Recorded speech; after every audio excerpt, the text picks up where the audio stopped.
Welcome back, I'm Sean, and today we're checking out a new watch from Soundpeats, and I have some thoughts about them that are quite concerning, so let's check it out.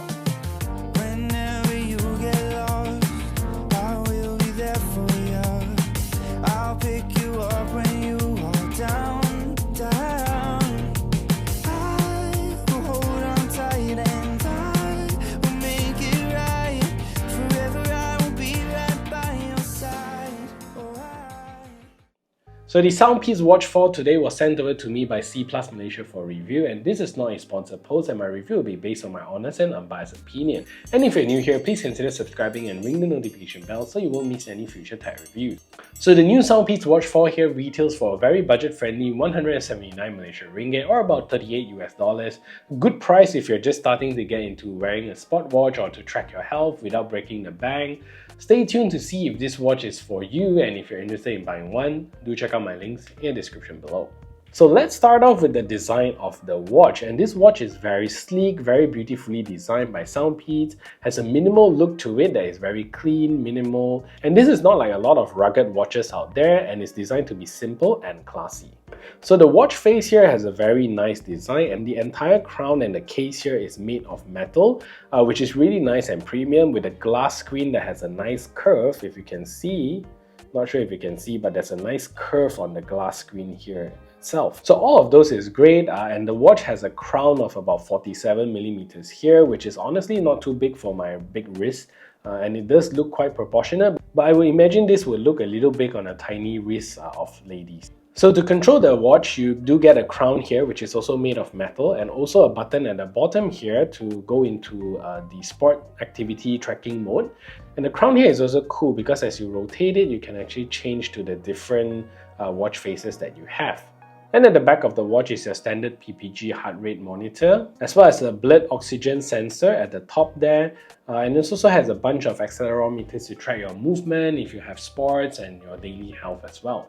So the band that you get here is your standard silicone quick release band coming in at 22mm, so you can easily swap them out for something that you like. And as for the screen here, you're not getting any fancy AMOLED display, but this is a 1.38-inch LCD display here, which I don't see any official spec on the resolution, but I would assume looking at the screen, it should be somewhere around 300 to 300 resolution. Finally, the watch is pretty light, weighing in at only 140 grams, which is super light from a smartwatch standpoint, and it's very comfortable to wear for long hours or even sleeping with it. So the great thing about these watches is that they get an insane level of battery life, and since it doesn't come with many features that would drain the battery constantly, Soundpeats rate this watch to have a 7-day battery life if you use it with notifications, sports tracking here and there, use it for phone calls, and also track your sleep with it. And from my test, you get a pretty much that amount of use from it. A week of battery life on a smartwatch is really impressive. But what's more impressive is that if you don't wear the watch itself and leave it on standby, you're gonna get about close to 2 weeks of battery life with it, and the battery just doesn't drop. Also, there is no GPS on board of these watches to further drain the battery life, and if you want to track your sport with GPS, you gotta use the app. You're gonna get a very basic watch here, but although this is basic, you're still gonna get almost all you need that a smartwatch can offer. There isn't anything basic that watches like the Apple Watch or Samsung Watch can do that this watch doesn't do, so just probably not as polished and maybe losing some fancy features like EKG that honestly most of us don't use anyways. So Soundpeats says that this watch has Bluetooth connectivity and is used for connecting the watch to your phone for syncing purposes only, but they did not specify the Bluetooth chipset. But in today's day and age, I suspect this is a Bluetooth 5.3 chipset. Then again, you will only use this for syncing. There isn't any power meters that you can connect to this watch via Bluetooth or even connecting earbuds to this watch.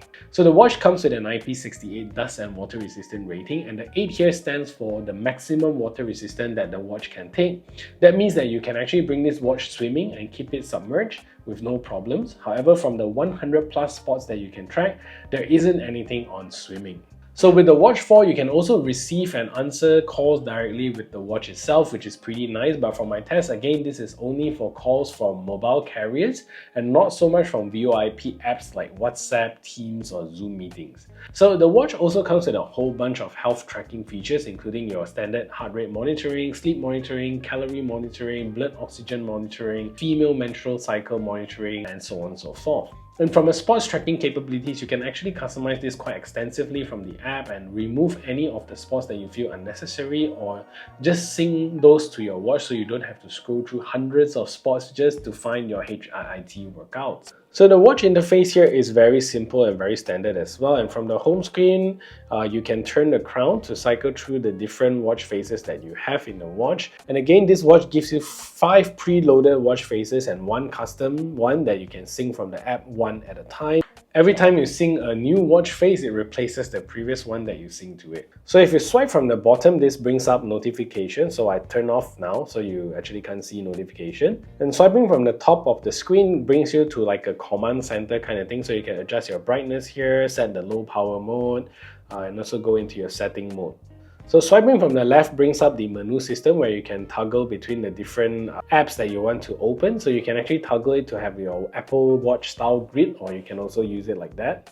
And finally, if you swipe from the right, brings up all the different widgets that you have set up for your watch, and also sleep mode, heart rate mode, your blood oxygen, your call contacts, weather, and so on and so forth. So that's pretty cool. So the Soundpeats app that you get here is very standard Soundpeats watch app, and at the homepage here, this is where you get your dashboard for your health and your daily activities, your steps, your sleep, your heart rate, and all that stuff. So on the second page here, this is where you can track your workouts as well as to adjust the sport activities that you can select from your watch. So you can remove the ones that you don't want or to keep the ones that you want. But the only thing here is that once you do an activity or sport, you actually can't see the summary of it in your app itself. So at the third page here is where you get to find all your online watch faces to download from, and you will be able to download and sync it to your watch. Here you can also manage all the different settings and parameters of your watch, and it's pretty basic stuff and nice that you get to play around with some of the features. And finally, you also get to update the firmware of the watch over the air. So here comes my issue with this watch, and for the most part I think the watch works fine, and when I work out with it along with my Apple Watch, heart rate info is the first thing I noticed that was always behind the Apple Watch by a lot actually. When I'm clocking in a HIIT workout at about 150 to 160 BPM, the watchfall is constantly hovering around 100 to 105 BPMs, which I know from the way I'm breathing is actually too low, and for most workouts it works well. When I put it into outdoor run, the watch keeps on turning off the workout for some reason without me prompting it. And when I'm 5 minutes into my run and I take a look at the watch, it's back to the home page and I'm not registering my workouts at all, which is super frustrating. And I've probably started the same run 10 different times, and I honestly gave up tracking with it and just went with my Apple Watch. And I honestly hope that this gets heard by Soundpeats to fix the issue in a future firmware update. But if you're using it to track your outdoor runs, this is still a little buggy, and I'm not sure if this is an isolated issue with my watch, but I've tried to update it in the app and my watch is already at the latest firmware. So that is one frustrating factor for me. So then again, not everyone buys a smartwatch for tracking their workouts, and if you just want a basic smartwatch to track aspects of your life, your health, your sleep, your stress level, I think this is still very good. It's only the workout tracker for running that is a little annoying and non-functional at this point, which I hope Soundpeats will fix soon. So will you buy this smartwatch? Let me know your thoughts in the comments section down below. So that is it for this review. If you find this video helpful, smash that thumbs up button, share this video everywhere. If you haven't yet subscribed, do consider subscribing, and I'll see you in the next video.